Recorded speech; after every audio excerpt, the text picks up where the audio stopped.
I was stunned. I knew at that audition that this was a once-in-a-lifetime singer.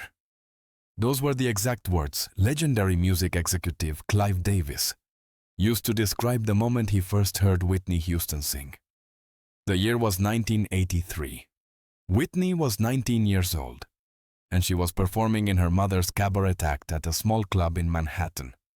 But here's what makes this story extraordinary. The song Whitney chose to sing that night, The Greatest Love of All, was a song Clive Davis himself had commissioned 8 years ago earlier. He knew every note, every lyric, every inflection. He had produced the original recording with George Benson in 1977 for the Muhammad Ali film The Greatest. He thought he knew everything about that song. And then this 19-year-old girl opened her mouth and sang it like he had never heard it before. This beautiful 19-year-old girl gets to the microphone, and as soon as she started singing that song, I was stunned. Clive recalled decades later in a CNN interview. Not impressed, not pleased. Stunned, because Whitney Houston didn't just sing The Greatest Love of All. She found meaning in it that even the songwriters hadn't discovered. She found more meaning in that song than Michael Masser or Linda Creed when they wrote it, Clive admitted. Think about that. The man who commissioned the song, who had produced the original version, who had heard it performed countless times, was hearing it sung by a teenager and realizing she understood it better than anyone else ever had. That night at Sweetwater's Club changed everything. Within weeks, Whitney Houston had a worldwide recording contract with Arista Records. Within 2 years, she would release the best-selling debut album by a female artist in history. Within a decade, she would become one of the most awarded performers of all time. But it all started with one song, one audition. One moment when Clive Davis realized he was in the presence of greatness. If you're ready to discover what really happened, the night 19-year-old Whitney Houston auditioned for Clive Davis, why The Greatest Love of All was the perfect song choice. What Clive saw that nobody else had recognized. And how that single performance launched the career of The Voice. Hit that like button, subscribe and turn on all notifications because this story will give you chills. And drop a comment. Have you ever had one chance to prove yourself? Because Whitney Houston had one audition, and she made it count. Let's go back to 1983, to a small club in Manhattan, where destiny was waiting. To understand the significance of Whitney's audition, you need to understand who Clive Davis was in 1983. Clive Davis wasn't just any music executive, he was a legend. By 1983, he had already signed Janis Joplin, 1967, discovered and developed Santana, worked with Aretha Franklin, signed Barry Manilow, 1975, and launched countless careers as president of Columbia Records and then founder of Arista Records. Clive Davis had seen it all, heard it all, worked with the best. I don't read music, I don't play music, Clive admitted in interviews. But he had something more valuable than technical knowledge. He had ears, an instinct for talent that was almost supernatural. When you're dealing with an artist, for example, when you audition a Springsteen, when you audition a Patti Smith, you don't know it on the first song, Clive explained. Meaning, even Clive Davis, with all his experience, needed time to evaluate most artists. Multiple songs. Multiple sessions. Time to assess potential. But with Whitney Houston, he knew immediately. One song was all it took. The story of how Clive ended up at Sweetwater's Club that night started with Jerry Griffith. Griffith was Arista's A&R executive, the talent scout. His job was to find new artists and bring them to Clive's attention. And Griffith had heard about a young singer performing with her mother in clubs around New York. Her name was Whitney Houston. Her mother was Cissy Houston, a respected gospel and R&B singer who had sung backing vocals for Aretha Franklin. Griffith convinced Clive to come see Whitney perform. "You need to see this girl," Griffith insisted. "There's something special here." Clive was skeptical. He'd been convinced to see countless performers over the years. Most didn't pan out, but he trusted Griffith's judgment enough to show up.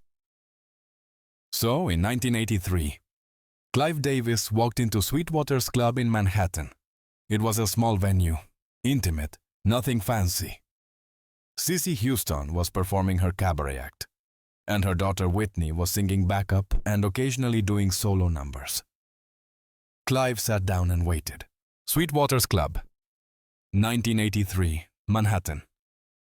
Clive Davis was there to evaluate a 19-year-old singer named Whitney Houston, Cissy Houston's daughter, a girl who had been singing backing vocals and doing occasional solo spots in her mother's act.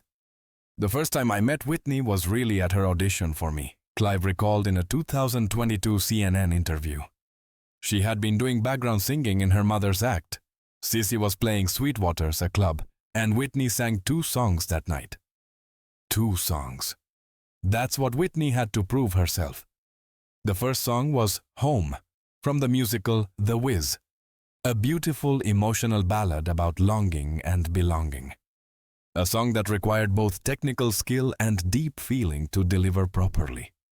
Whitney stepped up to the microphone, and she sang. Clive watched, listened, evaluated. But it was the second song that changed everything. The other was The Greatest Love of All, Clive said. And here's where the story becomes extraordinary. Now, she didn't know. I don't know how many people know. I had commissioned the song The Greatest Love of All 8 years earlier. Clive revealed. 8 years. In 1977, Clive had commissioned songwriters Michael Masser and Linda Creed to write a song for The Greatest, the Muhammad Ali biographical film. The result was The Greatest Love of All, a powerful ballad about self-love, dignity, and the importance of children finding their own strength. Clive had produced the original recording with George Benson. It was a beautiful version, successful, well-regarded. George Benson's smooth, sophisticated delivery had done the song justice. Clive knew every note of that song, every chord change, every lyrical turn. He had been intimately involved in its creation. And then 19-year-old Whitney Houston sang it. This beautiful 19-year-old girl gets to the microphone, Clive recalled. And as soon as she started singing that song, I was stunned. Not impressed, not pleased, not satisfied. Stunned. I knew at that audition that this was a once-in-a-lifetime singer. Think about what Clive was experiencing in that moment. He had commissioned this song. He had produced the original. He thought he knew everything it could be. And this teenager was showing him depths in the song that he, and even the songwriters, hadn't fully realized were there. She found more meaning in that song than Michael Masser or Linda Creed when they wrote it. Clive admitted. That's an extraordinary statement. The man who paid to have the song written, who worked with the songwriters, who produced the original recording, was admitting that a 19-year-old girl understood the song better than anyone who had been involved in its creation. What was Whitney doing that was so different? It wasn't just technical prowess, though her voice was obviously exceptional. It was interpretation, feeling, the way she connected to the lyrics. Learning to love yourself. It is the greatest love of all. When George Benson sang those words, they were smooth, sophisticated, beautiful. When Whitney Houston sang them, they were urgent, personal, transformative. She wasn't just performing a song. She was testifying, preaching, pouring her soul into every syllable. And Clive Davis, who had seen thousands of performances, who had worked with legends, who thought he couldn't be surprised anymore, was completely overwhelmed. I'll never forget it, Clive said decades later. And that's how we met, right after that audition. When Whitney finished singing, Clive Davis didn't hesitate. He didn't say, "Let me think about it." He didn't ask her to come back for another audition. He didn't need to hear more songs or see more performances. He signed her. Immediately. "You look for originality," Clive explained in a television appearance shortly after Whitney's audition. "When you see them, when they have that spark of originality." Whitney Houston had more than a spark. She was a wildfire. But Clive also knew something crucial. Potential isn't the same as success. Many talented singers never become stars. The music industry is littered with incredible voices that never found the right songs, the right producers, the right moment. Clive Davis wasn't just signing Whitney Houston because she could sing. He was signing her because he knew exactly what to do with that voice. The label wanted to make sure no other company signed her away, according to reports. And Davis wanted to ensure he had the right material and producers for her debut album. This is key. Clive didn't rush Whitney into the studio. He didn't throw together a quick album to capitalize on the moment. He spent 2 years developing her, finding the right songs, assembling the right team of producers, building the foundation for a career, not just a hit. In the meantime, Clive got Whitney some exposure. 2 weeks after the Sweetwater's audition, Clive and Whitney appeared together on The Merv Griffin Show in April 1983. It aired in June 1983. Before Whitney performed, Clive introduced her to America. "You look for originality. When you see them, when they have that spark of originality, if the mantle has to pass from the likes of Lena Horne or Celine Dion to somebody who is 19, who is elegant, who is sensuous, who is innocent, who has got an incredible range of talent, but guts and soul at the same time, it'll be Whitney Houston." And then Whitney sang Home on national television. The response was overwhelming. Phones lit up at NBC, letters poured in. America had just been introduced to Whitney Houston. But Clive still didn't rush the album. In 1984, Whitney recorded her first professional single, Hold Me, a duet with Teddy Pendergrass from his album Love Language. It became a top 5 hit on the R&B charts. The public was getting small tastes of Whitney Houston, but Clive was building anticipation, creating mystique, making sure that when Whitney's debut album finally dropped, it would be perfect. February 14th, 1985. Valentine's Day. Whitney Houston's self-titled debut album was released. The wait had been worth it. The album was a masterpiece. Clive had assembled an all-star team of producers. Kashif, Narada Michael Walden, Jermaine Jackson, and Michael Masser. The man who had co-written The Greatest Love of All 8 years earlier. And yes, The Greatest Love of All was on the album. The song that had stunned Clive Davis at Whitney's audition. The song she had interpreted with more depth than its own composers. The song that proved she was a once-in-a-lifetime talent. The album's trajectory was extraordinary. First single, You Give Good Love. Number 3 on Billboard Hot 100. Second single, Saving All My Love for You. Number 1, Whitney's first number 1. Third single, How Will I Know. Number 1, fourth single, Greatest Love of All. Number 1, 3 consecutive number 1 hits. Unheard of for a debut artist. The album itself hit number 1 on the Billboard 200 and stayed there for 14 weeks. It became the best-selling debut album by a solo artist in history, a record it still holds today. Whitney Houston sold over 13 million copies in the United States alone, over 25 million worldwide, and it all traced back to that night at Sweetwater's Club, when 19-year-old Whitney Houston sang The Greatest Love of All and showed Clive Davis that she was the artist he had been waiting his entire career to find. "I knew at that audition that this was a once-in-a-lifetime singer," Clive said. He was right. The relationship between Clive Davis and Whitney Houston lasted nearly 30 years. From that audition in 1983 until Whitney's death in 2012, Clive was more than just Whitney's record executive. He was her mentor, her protector, her biggest champion. When Whitney struggled with addiction, Clive tried to help, When her marriage to Bobby Brown became toxic, Clive worried. When her voice deteriorated from drug use, Clive grieved. But he never gave up on her. I was with her 48 hours before her death, Clive revealed after Whitney died in February 2012. She was in great shape, I gotta tell you. She showed me how all the nicotine from her smoking had been removed.